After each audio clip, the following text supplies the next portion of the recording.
Genghis Khan, the famous and infamous leader of the Mongol Empire, is without a doubt one of the most interesting and infamous people in history. He united many groups, marched them across huge parts of Asia and Europe, and took over one of the biggest empires ever. He was known for his unmatched victories and terrible cruelty. Even his troops feared him because of how powerful and cruel he was. Just hearing his name makes us feel scared. Most of the time, though, not much is said about the lives of the regular Mongol troops who worked for Genghis Khan. It makes you wonder what life was like for the normal Mongol soldier who worked for him. How did they spend their time? How did they get through life in a society that put a lot of value on discipline, loyalty, and fighting skill? What was it like to be a warrior in the Mongol Empire, where war and conquest were a way of life? A nomadic lifestyle. The Mongol Empire was built by the great and famous leader Genghis Khan, who lived around the middle of the 13th century. He brought together many strong Mongolian groups and built a tribal confederation that included people from all over the world. At the time of his rise, most Mongols lived in the steppes and were nomads. They moved their towns around a lot to find water and grass for their animals because they relied on them for food. Unfortunately, the normal Mongols' nomadic life was often unstable because they were always moving, which meant they couldn't carry large amounts of food or other necessary items.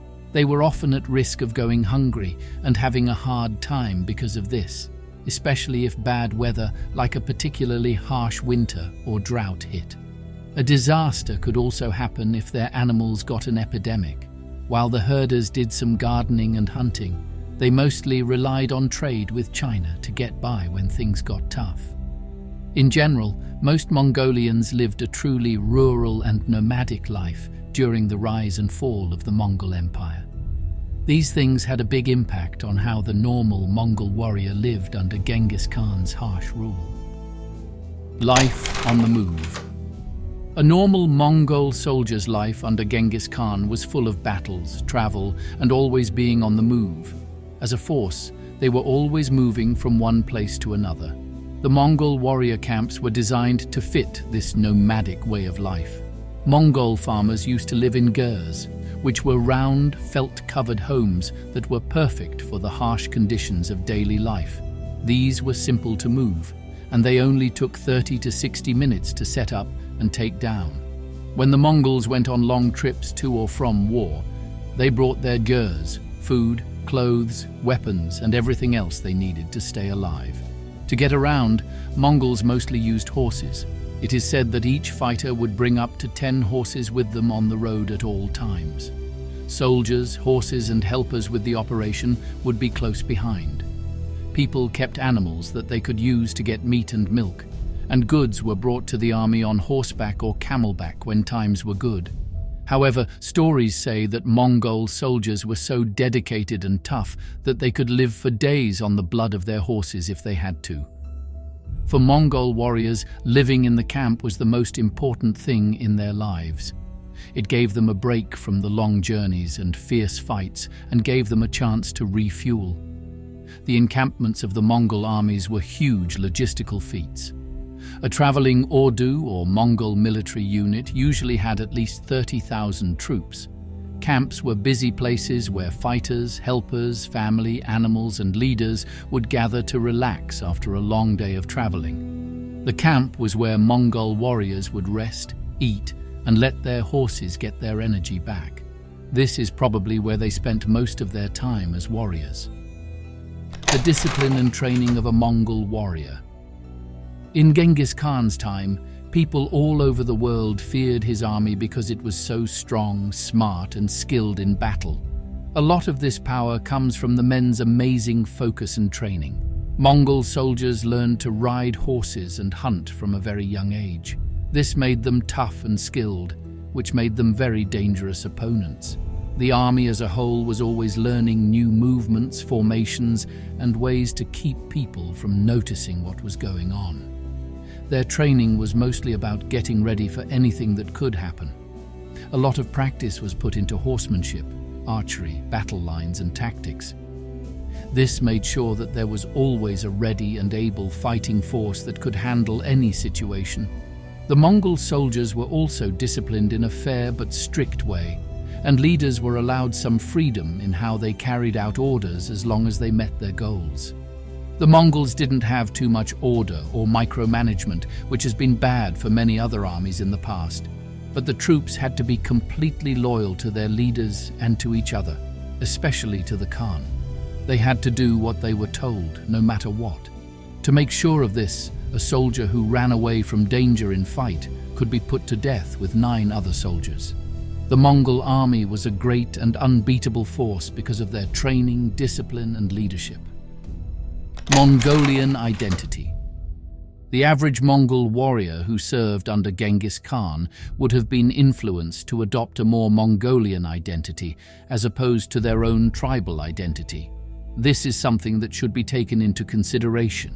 As early as possible, the shrewd leader made the decision to dissolve the tribal affiliations of those who followed him. As a result of his conviction that the identification of his tribe would be more influential than any devotion to him, he endeavored to replace that identity with a more comprehensive conception of the Mongol identity. To do this, he disbanded tribes that had joined him and incorporated the people of those tribes into his units, therefore dispersing them, and most importantly, reiterating the importance of a Mongol identity. A Mongol and his horse. Genghis Khan's Mongols had a close bond with their horses that was important to both their war success and their daily lives. Mongol troops took very good care of their horses because they knew how valuable they were. Not only were horses used for transportation, they were also used for food and weapons. Each cavalryman took care of 3 or 4 horses, which they switched around on long trips to keep the horses from getting too tired. If history is true, each fighter would have had between 2 and 10 horses. This made the Mongol army one of the fastest and most mobile in the world. Horses were protected and covered in leather before battle. Mongol horses were also known for being tough. They could live on very little food and get through the hardest terrain even after a fight. The Mongols also used their horses for more than just fighting and getting around. When needed, their milk and meat could be used as food. Their hides could be used to make bowstrings, shoes, and armor. Their dried dung could be used as fuel, and their hair could be used to make rope, battle flags, musical instruments, and decorations for helmets. People even used their milk in religious rituals to help them win. Someone who was a fighter and died in battle would sometimes be buried with a horse so that the horse would have a ride in the afterlife.